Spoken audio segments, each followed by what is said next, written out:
Pandemic के बाद सबसे ज्यादा कोई सेक्टर प्रोग्रेस दिखाई है, रिकवरी हुआ है, तो वो स्टील और मेटल सेक्टर।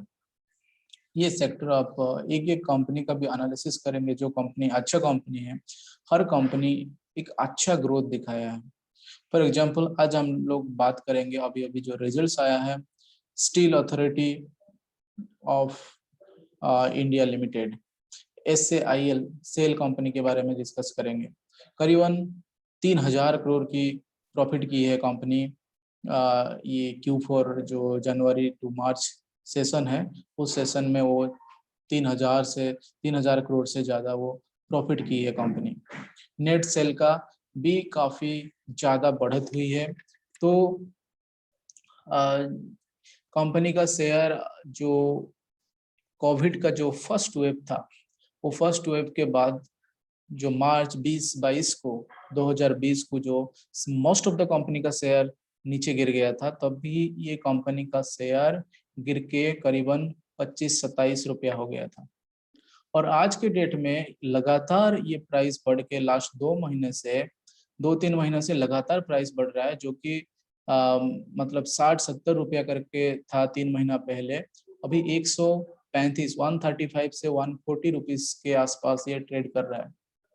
मतलब आप सोच सकते हैं, स्टील अथॉरिटी इंडिया लिमिटेड ये एक PSU कंपनी जिसमें गवर्नमेंट का शेयर होल्डिंग 64% है, और ये कंपनी मतलब डिविडेंड भी अच्छा देता है।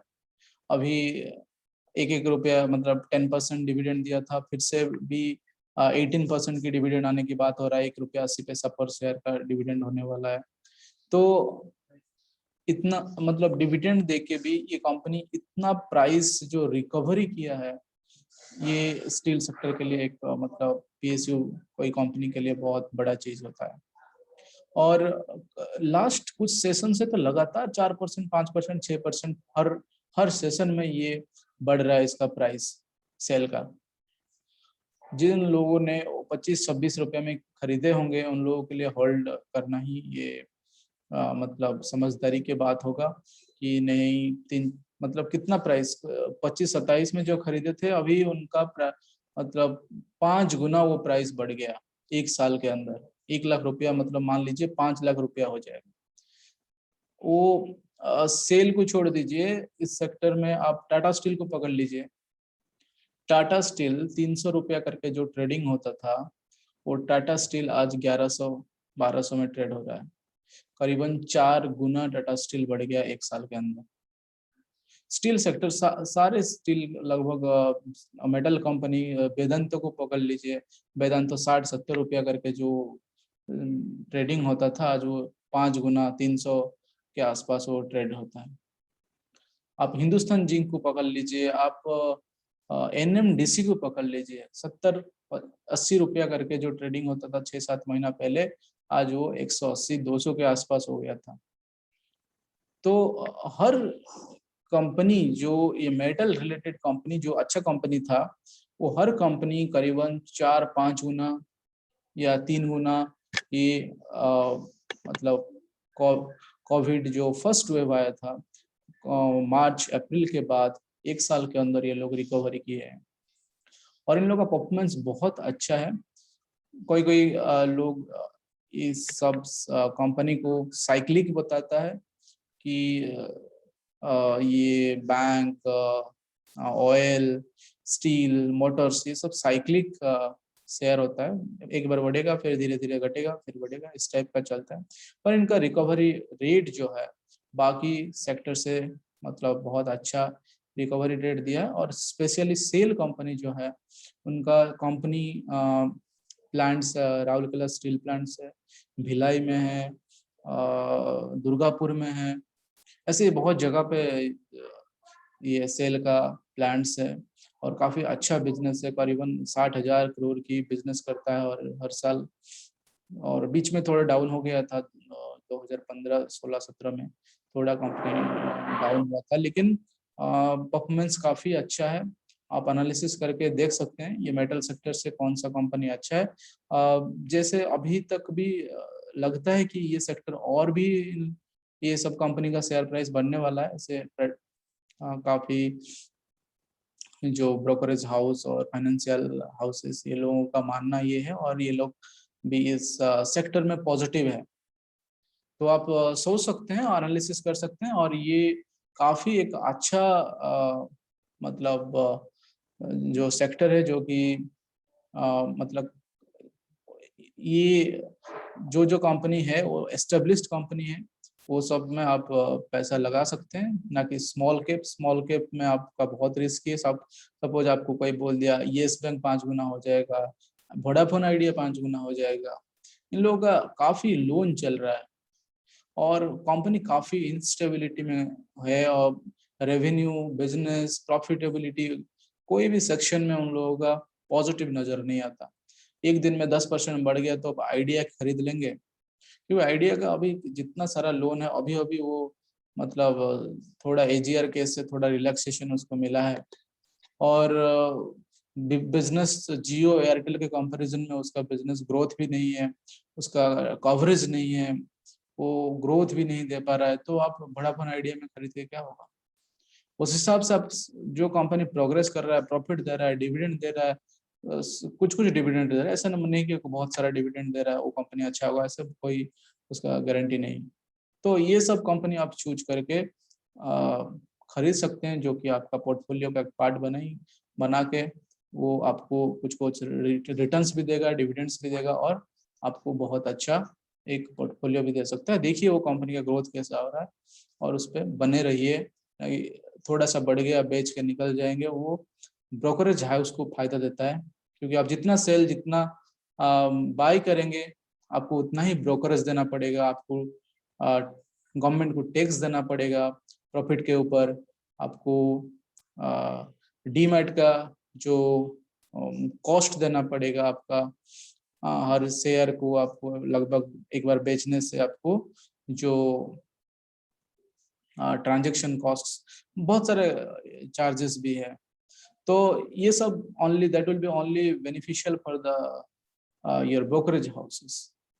तो आप एक शेयर खरीद के या कुछ कुछ अच्छे शेयर्स आपका पोर्टफोलियो का पार्ट बनाइए, तो वो सब आपको काफी धीरे धीरे ग्रोथ देगा, और उसमें एसआईपी करते रहिए हर महीना, जो भी आपका रिसोर्सेस है जहाँ से इनकम करते हैं, वो सब में धीरे धीरे करके कुछ कुछ पैसा इन्वेस्ट करते रहिए। जो जो कंपनी अच्छा ग्रोथ दे रहा है, वो ग्रोथ कम जो जो कंपनी अच्छा दे रहा है उस कंपनी में धीरे धीरे इन्वेस्ट कीजिए। सेल करने का प्लानिंग मत कीजिए। सेल कब करेंगे? जैसे मैं बोला था, जैसे दो एग्जांपल दिया था, लास्ट दो वीडियो में, एक तो है वोडाफोन वोडाफोन आइडिया भी तो है, वोडाफोन आइडिया मान सकते हैं, येस बैंक मान सकते हैं, वीडियोकॉन मान सकते हैं, आप डीएचएफएल मान सकते हैं। आप डीएचएफएल के बारे में एक दिन में वीडियो करूंगा, और आप कमेंट सेक्शन में मतलब लिख सकते हैं कि कौन सा कंपनी के बारे में उसका बैंक्रप्सी या कुछ प्रॉब्लम्स हो रहा है, उसके बारे में जानना चाहते हैं, तो मैं डिटेल थोड़ा रिसर्च करके आपको वीडियो में उसके ऊपर वीडियो बनाने के लिए कोशिश करूंगा। आप कमेंट कर सकते हैं। उसके बाद और एक कंपनी जो जेपी एसोसिएट बोल सकते हैं, तो ये लोग का इतना बहुत बड़ा कंपनी कब इतना प्रॉब्लम में, मुसीबत में आके कंपनी पूरा डूबने जैसा हो गया। आप रिलायंस कम्युनिकेशन, जो अनिल अंबानी का ग्रुप पूरा सोचिए, रिलायंस कम्युनिकेशन, रिलायंस पावर, रिलायंस का सारे कंपनी आज 1 रुपया, 2 रुपया, 3 रुपया करके शेयर में ट्रेड कर रहा है। सोचिए पूरा वो सेक्टर ही पूरा उसको मतलब खत्म हो गया, जो अनिल अंबानी ग्रुप का कंपनीज था। तो आज के लिए इतना ही। कल मिलेंगे। कल तो शेयर मार्केट ट्रेडिंग होगा, और कल मंडे है, तो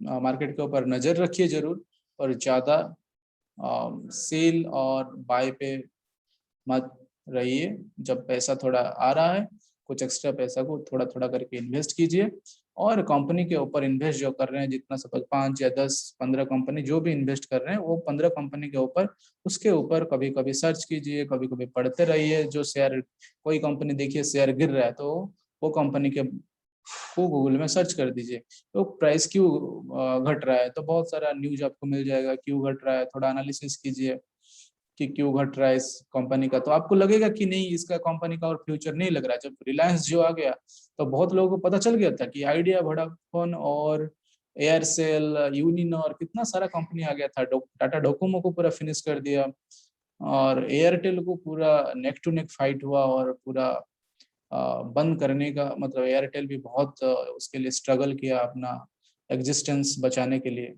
और वोडाफोन आइडिया को तो खत्म ही लगभग लोन में डुबा दिया। तो ऐसे रिलायंस जियो जैसे पावरफुल ऐसे एंट्रांस हुआ, तो आपको उस टाइप का, जब आपको सपोज तभी आपका वोडाफोन में शेयर था, तब आपको बेच के निकल जाना है। उस केसेस में आपको बेच के निकलना है, आपको हर वक्त बेच के निकलना नहीं है, डेली बेचना नहीं है। तो ये आपको बहुत प्रॉब्लम में डालेगा, और मतलब आप ओनली ब्रोकरेज को पैसा देंगे, इतना ज्यादा कमाने का मुश्किल है। आप फुल टाइम कर रहे हैं, ये आपका मतलब इसमें 24 आवर्स दे रहे हैं ट्रेडिंग में, तो आप शायद कुछ ट्रेडिंग कर सकते हैं। लेकिन आप पार्ट टाइम कर रहे हैं, दूसरा जॉब कर रहे हैं, कोई बिजनेस है, दूसरा काम है, इस पे थोड़ा थोड़ा आके देख रहे हैं, इन्वेस्ट कर रहे हैं, तो वो लोगों के लिए इन्वेस्टमेंट ही अच्छा है। और आप राकेश झुंझुनवाला से लेके वॉरेन बफेट, कोई भी आप बड़े बड़े शेयर जो भी शेयर मार्केट में इन्वेस्ट करते हैं, उनसे कोई भी इंटरव्यू आप देखिए, कोई भी किताब उन लोगों का पढ़िए, सब लोगों का एक ही बात होगा कि we buy the share, we never think of selling them, we buy such shares. हम वो शेयर खरीदते हैं जो कि वो कंपनी को सेल करने का सोचते नहीं है, unless and until there is some management dispute और सम अदर प्रॉब्लम्स। यही होता है इन्वेस्टमेंट का स्ट्रैटेजी। और आपको ये टेंशन फ्री भी रखेगा, आपको बार बार देखना नहीं है क्या हो रहा है क्या नहीं हो रहा है, ये सब में आपका दिमाग नहीं लगाना है।